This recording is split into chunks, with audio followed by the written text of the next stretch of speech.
तो दोस्तों ऐसा लगता है मानो गुरुग्राम की हालत गाजा जैसी हो गई है। गाजा का पीछा इजराइल नहीं छोड़ रहा है और गुरुग्राम का पीछा जाम नहीं छोड़ता। कभी वहां जबरदस्त बॉर्डर लॉगिंग होती है तो कभी वहां रात भर का जाम लगा रहता है। मीडिया रिपोर्ट्स ये बताती है कि गुरुग्राम में 1 सितंबर की रात करीब 10 से 20 किलोमीटर लंबा जाम लगा और इस जाम में लोग तकरीबन 3.5 घंटे तक फंसे रहे। बॉलीवुड और हॉलीवुड की बड़ी से बड़ी फिल्म भी 3 घंटे की होती है, लेकिन गुरुग्राम का ये जाम कल 3 घंटे से भी ज्यादा वक्त तक रहा। ये तस्वीरें आपने भी देख ली होंगी, अगर नहीं तो आज इन तस्वीरों के बारे में जान लीजिए। अब लोग इसे मोदी और रूस के राष्ट्रपति पुतिन से जोड़ रहे हैं और ये कह रहे हैं कि जिस तरह से चीन में हुए एससीओ समिट में पुतिन ने मोदी को 10 मिनट का इंतजार करवाया। ऐसा लगता है कि ये इंतजार इसलिए हुआ होगा क्योंकि पुतिन साहब गुरुग्राम के जाम में फंस गए होंगे। वैसे मजाक से अलग गुरुग्राम में रहने वाले या फिर इस शहर में गुजरने वालों की बदकिस्मती ये है कि इन्हें तकरीबन हर साल इसी तरह के जाम में फंसना पड़ता है। जुलाई 2016 में तेज बारिश और बाढ़ के कारण दिल्ली गुड़गांव एक्सप्रेसवे पूरी तरह से बंद हो गया। हजारों वाहन घंटों और कभी कभी तो जाम में फंसे रहे। कुछ रिपोर्ट्स ये बताती हैं कि 2016 में गुरुग्राम के इसी जाम में 10 घंटे तक लोग फंसे रहे। इसी तरह 2019 में भी गुरुग्राम में सबसे लंबा जाम लगा और मीडिया रिपोर्ट्स ये बताती है कि शहर 20 घंटों तक ट्रैफिक को कंट्रोल करने में नाकाम रहा।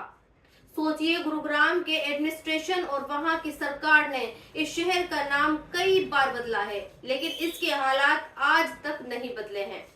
सीनियर जर्नलिस्ट विनोद कापड़ी ने एक वीडियो पोस्ट की है और ये बताया है कि कैसे गुरुग्राम में लोगों को 8 किलोमीटर की दूरी तय करने में 5 घंटे लगे। और जानते हैं ये सब क्यों होता है? क्योंकि हमारे देश में प्रशासन और पुलिस किसी और मामले में एक्टिव है। जैसे आप असम में कई आई इस खबर को देखेंगे तो आप ये जानेंगे कि पुलिस और प्रशासन किस मुस्तैदी के साथ काम करता है। असम में एक जगह है गोलाघाट। यहाँ पर एक हिंदू परिवार पुलिस से ये शिकायत करता है कि उसके आंगन में गोमांस फेंका गया है। ये हिंदू परिवार जिन मुस्लिम लोगों का नाम लेता है, पुलिस फौरन उन्हें गिरफ्तार कर लेती है। बाद में जब सीसीटीवी फुटेज सामने आती है तो पता चलता है कि जिस हिंदू परिवार का पालतू कुत्ता ही गोमांस लेकर आया था, लेकिन पुलिस ने बिना जांच पड़ताल किए सिर्फ एक शिकायत पर ही 5 लोगों को गिरफ्तार कर लिया। आज ऐसी मुस्तैदी और ऐसी पुलिस की कार्रवाई की जरूरत असल में गुरुग्राम को है। आप अगर किसी एक्सपर्ट से पूछेंगे तो वो आपको गुरुग्राम में ट्रैफिक और जलभराव की बहुत ही सिंपल वजह बताएगा और ये कहेगा कि खराब ड्रेनेज और असंगठित कंस्ट्रक्शन और बिना प्लानिंग इंफ्रास्ट्रक्चर की वजह से गुरुग्राम या फिर किसी भी शहर में ऐसे हालात पैदा होते हैं। लेकिन ना तो इसके लिए किसी को जिम्मेदार ठहराया जाता है और ना ही किसी की गिरफ्तारी होती है। लोग घंटों जाम में फंसकर जब घर पहुंचते हैं और जब वो असम टाइप की खबरें देखते हैं तो वो अपनी परेशानी भूल जाते हैं। खैर, अब आपको अमेरिका और उसके अधिकारियों की बेचैनी दिखाते हैं, जिन्हें आजकल सिर्फ भारत के सपने आ रहे हैं और वो लगातार ये कह रहे हैं कि काश भारत हमारा फिर से दोस्त बन जाए। कल डोनाल्ड ट्रंप ने ये कहा कि उनके देश की कंपनियां भारत के साथ व्यापार नहीं कर पा रही हैं क्योंकि भारत ने अमेरिका पर बहुत ऊंचे टैरिफ लगा रखे हैं। और आज पीटर नवारो जो ट्रंप के सलाहकार हैं वो ये कह रहे हैं कि भारत की चीन और रूस के साथ नजदीकियां अच्छी नहीं हैं और उन्हें ये देखकर अफसोस होता है कि दुनिया के सबसे बड़े लोकतंत्र के नेता मोदी दुनिया के 2 सबसे बड़े अधिकारवादी शासकों पुतिन और शी जिनपिंग के साथ खड़े हैं। ये समझ से बाहर है कि वो ऐसा क्यों कर रहे हैं। हमें उम्मीद है कि मोदी जल्द ही ये समझेंगे कि उन्हें रूस के साथ नहीं बल्कि अमेरिका और यूरोप के साथ होना चाहिए। आज मैं आपको इसका सिंपल शब्दों में मतलब समझाती हूँ। आपको याद होगा कि पिछले दिनों जब ईरान और इजराइल के बीच युद्ध चल रहा था तो ट्रंप ने ये युद्ध चंद दिनों में रुकवा दिया था और ईरान को धमकी देते हुए ये कहा कि अगर उसने युद्ध नहीं रोका तो फिर इसका अंजाम बुरा होगा। इसके अलावा ट्रंप ने अपने फाइटर जेट भेजकर ईरान के न्यूक्लियर ठिकानों को भी बर्बाद कर दिया था।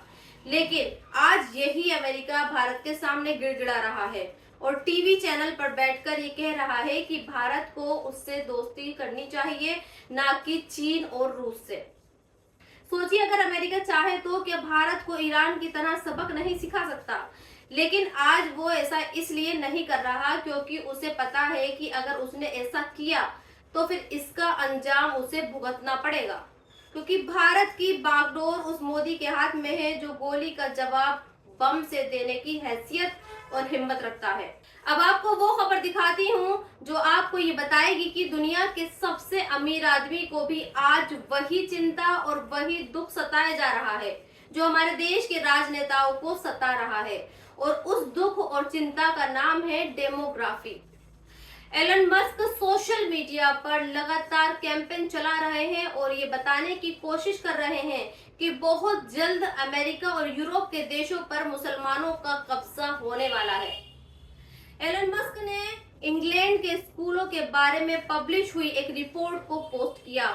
आज आपको इस पोस्ट के बारे में भी जानना चाहिए। इस रिपोर्ट के मुताबिक इंग्लैंड में अब हर 4 में से 1 स्कूल ऐसा है जहां ब्रिटिश बच्चे अल्पसंख्यक यानी माइनॉरिटी में हो गए हैं, और ऐसे 72 स्कूल हैं जहां एक भी ब्रिटिश मूल का बच्चा पढ़ रहा है। और ये आंकड़े सीधे ब्रिटेन के शिक्षा विभाग ने जारी किए हैं, जो कि 21,000 से ज्यादा अधिक स्कूलों को कवर करती है। इसी रिपोर्ट में ये भी बताया गया है कि लंदन और इंग्लैंड के दूसरे बड़े शहरों में ये बदलाव सबसे ज्यादा दिख रहा है। इसलिए एलन मस्क और ब्रिटेन से लेकर यूरोप तक बहुत सारे लोगों को ये लगता है कि इन देशों की डेमोग्राफी चेंज हो रही है, और जहां पर धीरे धीरे मुसलमान का दबदबा बढ़ रहा है। आज हमारे देश में भी सबसे बड़ी चिंता यही है।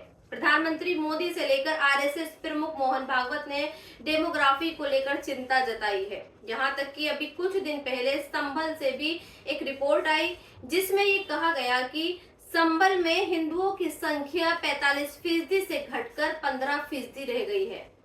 अब सवाल ये पैदा होता है कि ये क्यों हो रहा है और क्या इससे कोई खतरा पैदा हो सकता है? तो फिर इसका सिंपल सा जवाब यही है कि हमारी ये धरती जितनी 1 करोड़ साल पहले थी आज भी उतनी ही है, जबकि इस धरती में रहने वाले इंसान आज कई हजार गुना हो चुके हैं। क्योंकि अमेरिका और यूरोप के देशों में रोजगार ज्यादा है और वहाँ डेवलपमेंट बहुत ज्यादा है, इसलिए लोग वहाँ पलायन कर जाते हैं। आज ब्रिटेन को ये फिक्र है कि उसके बनाए स्कूलों में अंग्रेजों के बच्चे नहीं पढ़ रहे हैं, तो फिर इसमें दोष उन अंग्रेजों का है जिनके बच्चे ही नहीं हैं। तो दोस्तों, इस वीडियो में इतना ही। आप भी अपनी राय कमेंट बॉक्स में लिखकर मुझे जरूर बताएं, और अब तक आपने मेरे चैनल को सब्सक्राइब नहीं किया है तो प्लीज सब्सक्राइब जरूर कर दें। शुक्रिया।